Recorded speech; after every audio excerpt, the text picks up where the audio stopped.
What are the other markers besides cholesterol that are red flags to you? We look at a C-reactive protein, so a sign of overall inflammation. That's one of the things that we focus on. ApoB is a kind of a accumulation of non-HDL cholesterol that can be, it's basically all the bad cholesterol properties kind of put together. So if the ApoB is high, we know that, those people, but the C-reactive protein, sometimes homocysteine, even uric acid can be elevated in people, but we get them and then we correct them, and usually we go on. I always tell people I don't just test people to run a bunch of numbers, and I'm not going to treat just a bunch of numbers. The idea is to get you eating the best that you can, and we go on and let that be our guide for the most part, because I do believe, we get too focused on some of these numbers that we often miss other things, or makes people so focused. So it's usually not an issue. We treat the numbers, but I'm not going to do a bunch of tests to see what if.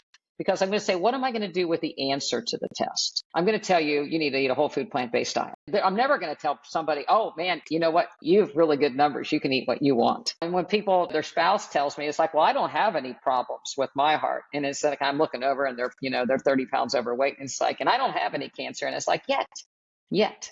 So it's great that you don't, but it may be because we haven't looked, or you haven't had any symptoms yet, but it's not going to hurt you too. There's no side effects to this.